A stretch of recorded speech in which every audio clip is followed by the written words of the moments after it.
everybody, my name is Audrey, and today at Baker Garden & Gift we are going to be making terrariums. Terrariums are a super fun way to have a lot of small plants in one area.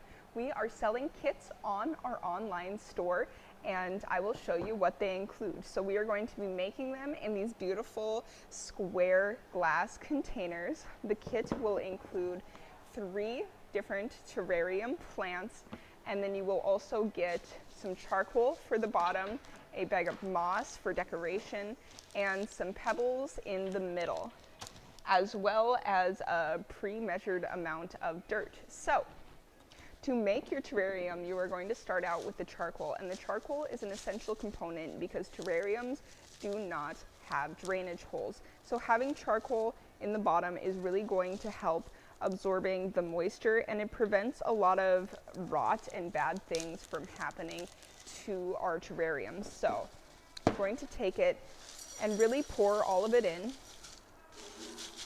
You'll notice that it kind of mounds up at the top, so go ahead and shake it back and forth. And what I like to do is kind of mound it up near the sides so that you can see it a little bit more on the edges. Remember that this is going to be what we can see from the outside. So when you've done that, I like to do just a really small layer of rocks on one side of the terrarium. And this is just a little design choice. So again, this is our viewpoint, and I am just going to put a small amount kind of up next to where the glass is. And yeah, sure enough, we have this nice line of these really pretty green crystals, and I love the layering effect that you can do with terrariums. So next we are going to put some dirt in there and just lay down like a really nice light layer so that everything is all covered up. Okay, and so from here we are going to start with our plants. So one really fun thing that I like to do with terrariums is really to give it a lot of different heights and such. So kind of take a look at your plants. You'll notice that they probably have different patterns and formation and are really fun looking. So I'm going to start with our really tall plant here. I think we should give him a little bit more height. So go ahead and take your dirt and just kind of layer it up in one area. So we kind of have this mountain over here, and I think that's where he's going to live. So to take your plant out of its pot, you kind of squeeze the edges just a tish and pop him out. You can see he is so eager to get out of his pot. So you're going to kind of gently massage the excess soil off of there and just leaving the roots in a little bit more of a natural pattern. So then you're going to take your finger and make something of a little crater to stick your terrarium plant in. We're going to pop him in the top here, and when he is tucked in, you're just going to want to give him a little bit of soil cover over the top.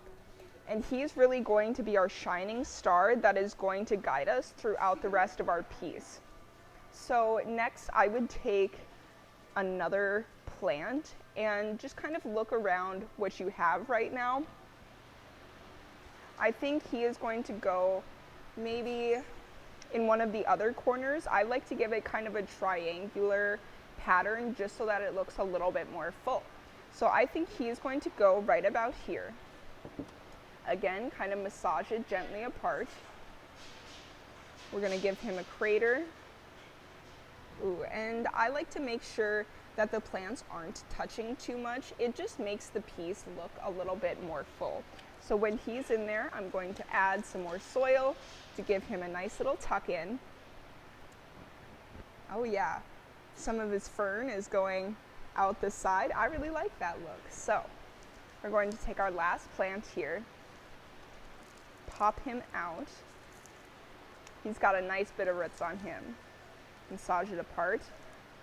Kind of play around with where you want him to go. This one especially is a very nicely shaped plant, so we want him to be somewhere where he can stick out the edge a little bit, I'm thinking. So he's going to live over in this corner. We'll add just a bit more to pop him up, and go ahead and use the rest of your soil now to really tuck him in.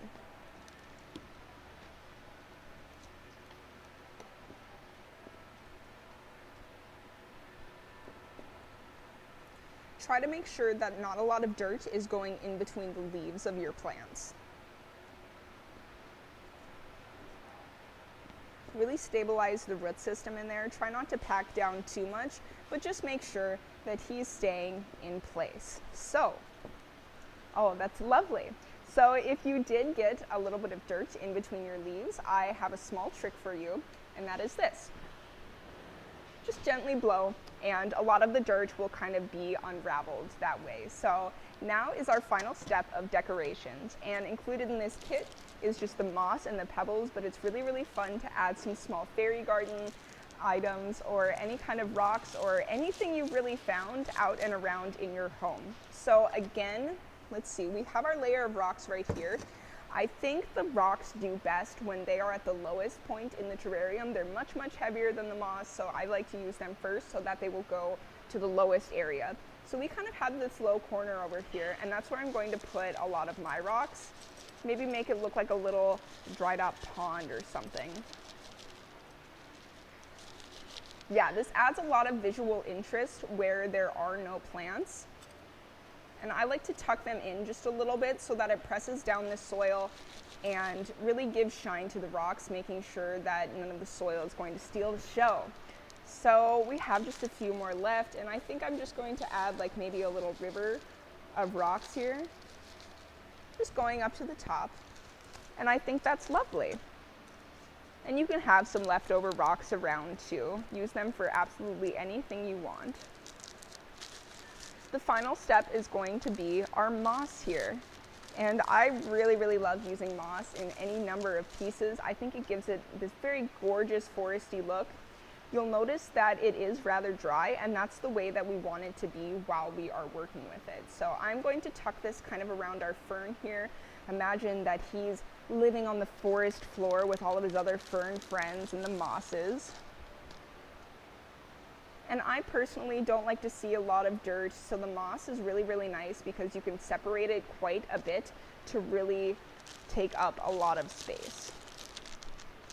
The moss I think I will be using all of. Moss is my favorite way to decorate, but some people really like pebbles more. Pop this out, just kind of spread it around.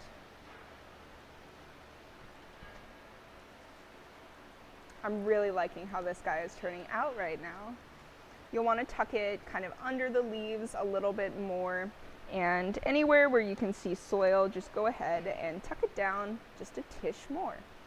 And then you'll notice that your moss is probably going to detach itself, and we will just use our fun little trick and get it off of there. So this is our finished terrarium. I am quite proud of this guy. I think he looks like pretty gosh darn cute. So just remember to work a lot with color, height, and depth when you are working with your terrarium. Thank you very much for watching. I hope you enjoyed.